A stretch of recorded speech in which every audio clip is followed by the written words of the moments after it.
들이 가장 신뢰하는 예언가, 예지몽 예언가로 불리는 크리스 로빈스는 세계 예언가들 중에서 가장 정확하고 구체적인 예언을 통해 실제 세계에서 일어나는 커다란 사건들을 정확히 적중시킨 인물이다. 1961년 9살이었던 크리스 로빈스는 심장 수술과 중축으로 인해 첫 인사체험을 경험한 후 16살에는 교통사고를 당해 첫 유체 이탈을 경험하게 된다. 사고 후 수많은 초능력자들의 속임수를 했던 10월 14살이지만 로빈슨에게서는 어떠한 속임수도 발견하지 못했으며 그의 예언 능력 역시 부정할 수 없었다. 내리 10월 14살 검증 시험을 통과한 초능력자는 지금까지 크리스 로빈슨 단 한 사람뿐이라고 한다. 결국 로빈슨의 능력을 신뢰하게 된 10월 14살은 이후에도 로빈슨과 지속적인 연락을 주고받았는데 그러던 2001년 8월 11일 로빈슨은 10월 14살에게 9월 11일에 일어날 엄청난 사건을 예언하는 예지몽을 꾸었다고 고백한다. 그 내용은 거대한 비행기가 빌딩에 충돌하는 사건이 벌어질 것이라는 내용이었으며 이로 인해 수천 명의 사람들이 목숨을 잃게 될 것이라는 내용이었다. 그리고 이로부터 딱 한 달 후인 9월 11일 미국 역사에 뒤를 사건이 발생하게 된다. 이 사건으로 많은 사람들이 그의 지역에 놀라움을 금치 못했는데 크리스 로빈슨은 이 사건을 통해 예언력을 크게 인정받으며 엄청난 주목을 받게 된다. 이후 로빈슨은 영국과 미국, 일본 등의 TV쇼에 출연하여 자신의 능력을 검증받았는데 특히 그가 영국에 참여하고 TV쇼에 출연했을 당시에는 눈과 귀를 완전히 가린 다음 5분 후에 여러 명의 검증가들이 종이 위에 쓰게 될 글씨를 정확히 알아맞히며 시청자들을 놀라게 하기도 했다. 당시 무대에는 여러 명의 검증가들이 있었지만 검증가들은 그 어떤 속임수도 그에게서 발견하지 못했다. 현재 그는 자신의 특별한 예측 능력을 이용하여 미국 CIA와 영국의 정보부 등 세계 여러 나라의 공식 기관들을 돕고 있는데 그의 예언에 대한 신뢰도는 상당히 높다고 평가받고 있다. 그런데 크리스 로빈슨은 2018년 내한 당시 10년 후 한반도와 일본의 미래에 대해서도 언급한 적이 있는데 그 내용은 다음과 같다. 지난 7년 동안 다양한 나라의 기관에서 앞으로 일본과 한반도 사이에 어떤 일이 벌어질지에 관하여 나에게 많은 질문을 했다. 내가 진심으로 여러분에게 말하는데 일본은 새로운 강력한 지도자가 등장하여 다시 부강해질 것이며 아시아에서 가장 강력한 국가가 될 것이다. 그러나 그것은 오래가지 못할 것이며 이후 일본 정부의 대부분은 영원히 회복할 수 없을 정도의 타격을 입게 될 것이다. 거대한 지각판이 지진과 화산 폭발을 일으킬 것이며 바다에서는 대기 인도네시아와 중국 남부 그리고 일본 전체에 하늘적인 타격을 입힐 것이다. 이때는 한반도 역시 확실한 변화를 맞이하게 될 것인데 커다란 해림과 지진이 매일같이 일어날 것이며 이로 인해 한반도 동쪽 해저 부분에서는 침몰해 있던 육지가 부상할 것이다. 이 시기에는 한반도 역시 큰 피해를 볼 것인데 이때 일본은 완전히 붕괴되고 일본의 인구가 한반도로 유입될 것이다. 그러나 한국인들은 이런 대격들을 극복하고 좋은 세상을 열 것인데 앞으로는 한국을 중심으로 세워진 하나의 연합국가 탄생할 것이며 궁극적으로는 통일된 하나의 정부가 이루어질 것이다.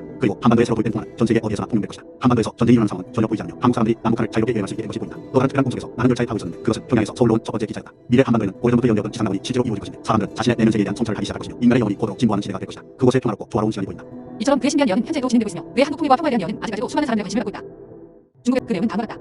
중국은 통일을 원하지만 오래도록 통일을 이루지 못할 것이다. 그러나 내가 죽고 60년이 지난 때내가 되면 중국을 덮고 있던 북방의 기운이 제압할 것인데 이때 중국의 기운은 하늘까지 닿을 것이며 전성기를 맞이할 것이다. 이때쯤 동쪽 큰 땅에 있는 군대에 나가는 중국의 가장 큰 원수가 될 것이며 이때 급작스러운 통일이 시작될 것이다. 그러나 이 통일은 엄청난 대가를 치르게 될 것인데 남쪽의 자연성은 거의 없어지다시피 할 것이며 중국 전역에는 하늘을 뚫고 솟아오르는 거대한 폭발이 일어날 것이다. 전국이 불바다가 될 것이며 하늘과 땅이 마를 것이다. 그러나 누구 하나 이를 볼 수 없으며 이때는 거기 있는 사람들만 살아남게 될 것이다. 여기서 동쪽 큰 땅에 있는 군대에 나는 미국으로 해석할 수 있는데 실제로 최근 미국은 중국을 강도 높게 압박하고 있으며 지난해 미국 하원의장이 대만을 직접 방문한 후 중국은 대만 선을 포위하는 대규모 사격 훈련을 실시하는 등 긴장이 고조되고 있다. 미국의 전문가들은 2025년에서 2028년 사이를 중국의 대만 침공 시기로 보고 있으며 다가올 2025년은 그가 언급한 대매로 알려져 있다. 최근 대만의 주요 기업들은 미국과 일본 등 해외로 공장을 이전하는 것으로 밝혀졌으며 일각에서는 이것이 중국의 대만 침공에 대한 움직임이라는 분석이 나오고 있다.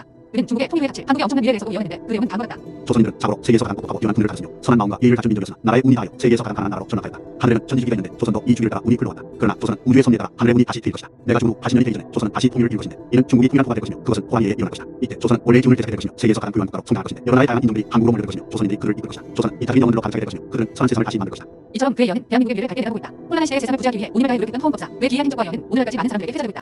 영국의 유명한 정청가이자 2020년 조 바이든 미국 대통령의 당선과 2021년 일본 지도자의 죽음까지 예언하며 큰 주목을 받은 바인 니콜라스 아우줄라는 미국과 영국 그리고 유럽의 지도자들이 중요한 일을 앞두고 조언을 구한다고 알려진 인물이다. 1936년 프랑스의 한 시골 마을에서 태어난 아우줄라는 16세 라틴어와 히브리어 그리고 그리스어를 분야하고 이후 영국으로 이주하여 수학, 천문학, 점성술 등의 전문 분야를 습득했으며 지식에 대한 열망이 매우 강하고 평소 자신의 모습을 드러내지 않아 미스터리한 인물로 그는 2019년 가까운 미래에 있을 전쟁에 대해서도 예언했는데 그 내용은 다음과 같다. 아주 선명한 미래를 보았다. 미사일이 날아다니고 건물들이 파괴된다. 두 명의 형제가 싸울 것인데 이것은 거인과 소인의 싸움과 같다. 그러나 이 싸움은 예상대로 아주 길게 이어질 것인데 그것은 소인의 친구들이 그를 돕고 있기 때문이다. 이 싸움 때문에 거인은 그에 병들 것이며 결국 죽게 될 것이다. 실제로 3년 후인 2022년 2월 러시아가 우크라이나를 침공했는데 여기서 언급된 거인과 소인의 싸움은 러시아와 우크라이나 사이의 대립을 의미한다고 볼 수 있으며 거인이 크게 병들어 결국 죽게 될 것이라는 대목은 러시아의 멸망으로 풀이된다. 그는 2020년 자신의 블로그에 세계적 지도자의 암살도 언급했는데 그 내용은 다음과 같다. 아주 두려운 미래를 보았다. 60대 정도로 보이는 제1의 영향력을 가진 남성 지도자가 가까운 미래에 암살될 것이다. 누구인지는 보이지 않지만 전 세계로 그 충격이 퍼져나가는 것이 되었다. 이로 인해 그 나라에는 새로운 지도자가 등장하며 이 나라의 군대는 아주 강해질 것인데 앞으로 그들의 군사력은 러시아와 중국도 벌벌 떨게 만들 것이다. 실제로 2022년 66세 세계적 영향력을 가진 일본의 지도자가 암살당하는 충격적인 사건이 일어났으며 이후 일본은 군사력 발휘를 공며 세계 3위 수준으로 군비를 증강하고 있다. 이처럼 그의 많은 예언들이 현실에서도 그대로 이루어지면서 많은 이들은 아우줄라의 예언에 큰 관심을 가지고 귀를 기울인다. 특히 폴란드의 전 총리였던 레제프 밀러와 스웨덴의 첫 여성 총리였던 안데르손 그리고 스웨덴 남가는 그의 맹신자라고 알려져 있다. 그런데 그는 가까운 미래에 있을 세계 경제 붕괴와 대공에 대해서도 예언했는데 그 내용은 다음과 같다. 세계 경제는 역사상 가장 큰 붕괴가 일어날 것이며 세계는 대공황을 겪게 될 것이다. 이 경제 붕괴의 시작은 미국 증시의 폭락으로 시작될 것인데 이로 인해 산업 생산의 급격한 감소가 일어날 것이며 모든 물건의 가격이 천정부지로 오르게 될 것이다. 또한 대부분의 은행들은 파산하게 될 것이며 거리에는 임금과 노숙자가 넘쳐나게 될 것이다. 이때 세계적으로 등록된 기존 화폐의 가치가 붕괴되고 새로운 통화가 부상하게 될 것이며 이 통화의 주인이 기존 최강국을 개최하게 될 것이다. 기존의 질서를 다루는 자는 위태롭게 될 것이며 새로운 질서를 다루는 자는 새로운 강대로 부상하게 될 것이다. 이처럼 그는 미래의 세계 경제를 부정적으로 보고 있다. 그런데 최근 아우줄라는 영국의 한 토크쇼에 출연하여 조만간 일어나게 될 아주 가까운 미래의 일들을 예언했으며 특히 그중에는 대한민국과 북한에 대한 예언도 포함되어 있어 눈길을 끄고 있는데 그 내용은 다음과 같다.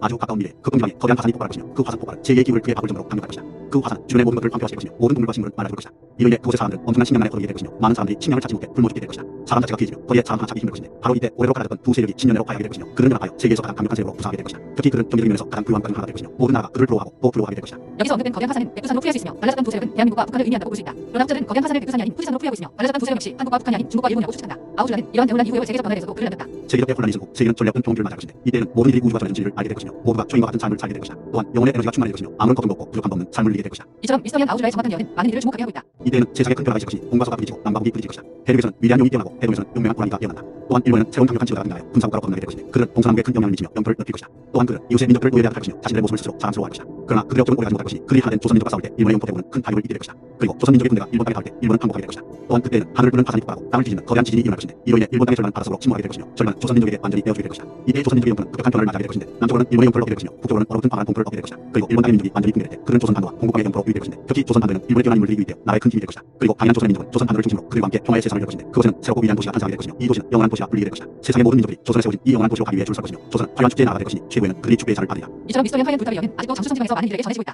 전라북도 진안군에는 신비한 모양의 산이 하나 있다. 거대한 남서부는 두 개 봉우리가 말이 들려나 마이산이라고 불리는 이 산은 원산지 않은 모양만큼이나 더 흥미로운 점이 또 하나 있는데 그것은 바로 마이산 탑사이다. 마이산 남쪽에 위치한 이 사찰에는 무려 80여 개의 불탑이 세워져 있는데 이 미스터리한 불탑들은 그 풍경이 매우 감미로워 마이산 탑사는 한국의 가장 신비한 사찰 중 하나로 자주 거론되기도 한다. 약 100년 전 세워져 현재까지 쓰러지지 않고 그 모습을 그대로 유지하고 있는 이 신비한 불탑들은 누가 무슨 목적으로 만든 것일까?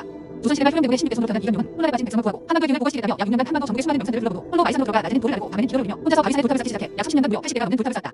이 불탑들은 약 2m 정도의 작은 것부터 높이 30m에 달하는 거대 규모의 미스터리한 것들을 있는데 탑에 쌓여있는 거대한 돌들은 혼자 힘으로는 도저히 들어올릴 수 없는 무게이며 그가 이 수많은 거대한 돌들을 어디에서 공수해왔는지 또한 특별한 장비도 없던 그 시절에 이 무거운 돌들을 혼자서 어떻게 옮겼는지에 대한 의문들은 여전히 풀리지 않고 있다. 이 불탑들은 이적으로 호흡에서 뛰어넘거나 시멘트 같은 접착제를 가는 것도 아니지만 배경에는 현재까지도 무너지지 않고 잘 보존되고 있으며 탑사가 위치한 마이산 골짜기는 다른 곳에 비해 유난히 강한 바람이 많이 부는 곳이고 심지어 남과 북해 정도의 강한 태풍이 불 때도 이 불탑들은 흔들리기만 할 뿐 절대 무너지지 않는다고 한다. 생전 이경룡 본인의 설명에 의하면 이 불탑들은 팔진 북극과 음양지법에 따라 축소되었으며 불탑 축소에 쓰인 돌들은 동물처럼 암수가 있어 서로 조화를 이루도록 되어 있고 불탑의 위치와 모양은 제각기 음양 오행의 이치에 따라 우주의 수행 원리를 갖고 있어 불탑이 결코 쓰러지지 않는다고 한다. 이처럼 원천치 않은 인물인 이경룡은 생전에 여러 신비한 연들을 남겼다고 전해지는데 그 내용은 다음과 같다. 앞으로 이 나라는 북쪽과 남쪽이 서로 나뉘어 이기지도 지지도 않는 거대한 전쟁이 벌일 것인데 이로 인해 엄청난 피해가 있을 것이다. 그런데 이로부터 60년 후 실제로 한반도에는 6.25 전쟁이 발발했다. 그리고 이기지도 지지도 않는다는 그의 예언처럼 6.25 전쟁은 아직도 휴전 상태로 멈춰있다. 이경룡이 남긴 예언 중에는 매우 신비로운 것들이 많은데 그중에는 한반도의 미래에 대한 예언도 있다. 조선이 지금은 국군이 다하여 일본의 압박에 시달리지만 앞으로는 우리 민족과 나라의 운이 일본을 뛰어넘고 동양에서 제일가는 국민이 될 것인데 이에 일본이 땅에 국물을 들어 우리와 하나 되기를 원하지만 우리 민족은 그것을 무산시킬 것이다. 예언처럼 우리나라는 온갖 고난들을 극복하고 세계 자부할 만한 엄청난 국가 발전을 이루었다. 일본이 땅에 구멍을 뚫어 우리와 하나 되기를 원한다는 말은 현재 일본이 추진하는 한일 해적 터널을 의미한다고 볼 수 있다. 그가 예언한 세상의 변화에 대한 예언도 몇 가지를 더 살펴보자. 머지않아 몇만 일본 나라에서 일어나는 일을 안방에서 볼 수 있는 데가 올 것인데 그것은 거짓과 진실이 함께 들어있으니 항상 의심을 멀리해서는 안 된다. 언젠가는 물건을 한 번만 쓰고 버리는 세상이 올 것이며 자기가 버렸던 물건을 자기가 뒤집어 쓰게 될 것이다. 그가 남긴 예언들은 당시로서는 상상하기도 어려운 일이었지만 현대 사회에는 정확히 들어맞는 예언이라 할 수 있다. 또한 그는 1957년에 98세의 나이로 사망했는데 그는 자신이 죽을 날짜와 묻힐 장소까지 미리 지정해 주었다고 한다. 그런데 이경룡이 남긴 예언 중에는 한 가지 주목할 만한 것이 하나 있다. 그 예언은 아직 이루어지지 않은 미래에 대한 내용이다. 앞으로 세상의 기운이 닿으면 엄청난 재앙이 올 것인데 사람들이 3대 쓰러질 할 것이며 신리기에 사람 하나 보일 듯 말 듯 할 것이다. 그때는 그렇게 사람이 귀해지는데 전심을 가진 사람만이 살아남는다. 3대는 3의 주기를 이루는 것으로 3대 쓰러지듯 한다는 말은 무더기로 쓰러지는 인간들의 모습을 비유적으로 있는 표현으로 볼 수 있는데 많은 이들은 이 예언이 세계 3차 대전이나 학살과 같은 강력한 재앙에 대한 것이라고 해석한다. 그런데 이경룡이 남긴 미스터리는 이뿐만이 아니다. 무려 30년에 걸쳐 불탑을 완성한 이경룡은 그 후 주로 수행과 기도로 삶을 보냈는데 그의 나이가 60세를 넘겼으며 그는 틈틈이 제세 비법에 대한 기록을 남기기 시작했다. 그렇게 쓴 책이 무려 30권에 이르게 되었는데 이 책을 신서라고 부른다. 그러나 30권 중 27권이 일제강점 및에 사라졌으며 나머지 3권 중 1권이 더 분실되었다. 그래서 현재 단 2권만이 마이산 탑사에 보관되어 있는데 문제는 이 책 속에 담긴 문자를 도저히 해석할 수 없다는 점이다. 신서에는 마치 부자 같기도 한 모양으로 정체불명의 문자가 빼곡하게 적혀졌는데 그것은 한글도 한자도 아닌 제3의 문자가 적혀있다. 그런데 이경룡은 죽기 전 신서에 대해 다음과 같은 말을 남겼다. 앞으로 여기에 통달한 사람이 나오면 이 글을 알게 되고 이 글을 해석하게 되면 제세의 비법을 알게 될 것이다. 그러므로 소중히 간직하라. 제세는 세상을 부지하는 것을 뜻하는데 이경룡의 손자에 따르면 이경룡은 생전에 이 신서의 해석에 대한 실마리를 남겨줬다고 한다. 그것은 바로 신서가 이경룡의 4대 소년에게 해석될 수 있다는 것이었다. 이경룡의 4대 소는 현재 제 10살 되지 않은 소년이라고 하며 많은 이들은 이 소년이 자라서 신서를 해석하게 될지 호기심과 궁금증을 가지고 기다리고 있다. 러시아의 가장 위대한 예언가 모스크바의 예지몽 예언가로 불리는 이반 유로 슈니코프. 그는 매우 정확하고 구체적인 예언을 통해 한국 전쟁과 베트남 전쟁 등 실제 세계에서 일어난 주요 사건들을 정확히 적분시킨 인물로 알려져 있다.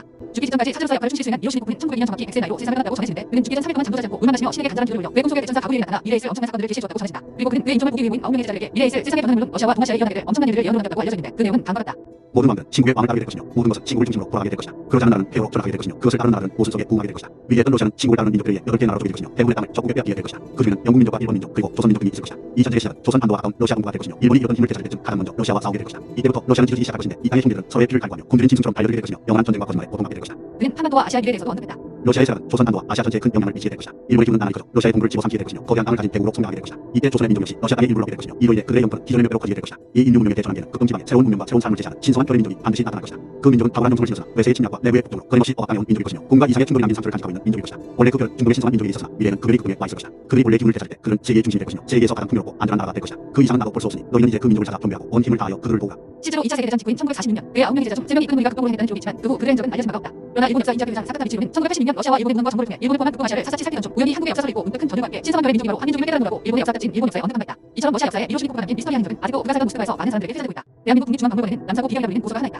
저감유록이라고 불리는 이 기이한 문서는 1977년 대중에 공개되어 큰 주목을 받은 바 있으며 이 책에는 일제강점기와 한국전쟁 등 한국의 주요 역사적 사건들이 정확히 예언된 것으로 알려져 있다. 이 책의 저자이자 조선 중기 학자였던 덕암 남사고는 생전 역학과 천문을 비롯해 풍수와 관상 등 모든 학문에 두루 통달하였으며 그는 이를 통해 미래의 한반도에 일어날 일들을 총 60장으로 구성된 남사고 비결이라는 문서에 남긴 것으로 전해지는데 남사고에 대한 기록은 그가 선조 때 궁중 천문학 교수를 지내며 왕에게 조언했다는 기록이 있으며 그는 동양 피직과 대동 미문 등 몇 권의 서적에서 상당히 미스터리한 인물로 묘사되어 있다. 근데 덕암유록의 일부인 말로는 이런 대재앙 이후에 일어날 한반도의 통일에 대한 내용도 자세히 적혀있는데 그 내용은 다음과 같다. 우리 민족이 남북 통일이 되는 해는 언제인가? 그 해는 용사년 적국이 오리게 될 것이다. 그때는 백인 민족이 다시 살아나는 해이다. 여기서 용사는 용해와 김해를 뜻하며 적공월은 붉은 해를 뜻하는데 일부 학자들은 이것을 을사년인 2025년 9월이라고 해석한다. 그런데 우리나라의 고창조 중 하나인 정유라는 이와 비슷한 내용이 존재하는데 이 문서에는 한반도 남북이 서로를 하고 만민이 부탄에 빠진 후 을사년인 2025년 9월 30일에 다시 통일된다고 예언되었으며 이는 덕암유록의 예언된 시기와 정확히 일치하는 것이다. 흥미롭게도 한반도의 옆나라인 중국에는 이와 같은 한반도의 통일 시기를 예언한 인물이 존재하는데 그는 바로 아리엔 펑이라는 인물이다. 1636년 중국 수천성에서 태어나 1738년에 사망한 인물로 알려진 마위엔펑은 예언과 점성술에 있던 기이한 인물로 기록되어 있는데 그는 생탄물로 산속에 머물며 다양한 분야에서 많은 예언을 남긴 것으로 알려져 있으며 그의 몇 가지 예언 중 일부에는 도감유록의 내용과 비슷한 내용이 기록되어 있다. 남북으로 쪼개진 나라는 오랫동안 상황의 기가 대국에 막혀 이를 펴지 못할 것이다. 그러나 이 나라는 그네의 붉은 해가 될 때 비로소 다시 예전의 모습을 찾게 될 것인데 울산에 남북의 기가 팽창하여 결국엔 터질 것이니 동쪽 바다에서 검은 고리가 출몰하는 휘파람 소리와 천둥 소리가 들리며 전쟁이 시작될 것이다. 남북의 두 지도자가 싸우고 팔방에서 군대가 이 나라로 모여들 것이니 그렇게 불태운 지 7일 되는 날 이 전쟁은 끝나게 될 것이다. 그러나 이 멸망권 새로운 시작의 상징이며 이후 그 땅의 기운은 800년의 대운이로 북방으로 크게 통하게 될 것이니 그 누구도 그들의 번영을 막을 수 없으리라. 여기서 남북으로 쪼개진 나라는 한국과 북한으로 해석할 수 있으며 휘파람 소리와 천둥 소리는 미사일 공격을 의미한다고 볼 수 있는데 예언에 언급된 붉은 해와 동쪽 바다의 검은 고리가 무엇인지는 의미 않는 부분이다. 또한 800년의 대운은 앞으로 우리나라가 엄청난 번영을 맞이할 것으로 풀리는데 실제로 한국은 반도체와 문화 산업등 다양한 분야에서 세계적인 선두에 서 있으며 전문가들은 만약 한국이 북한과의 통일이 이루어진다면 세계 3대 강국이 될 것으로 평가한다.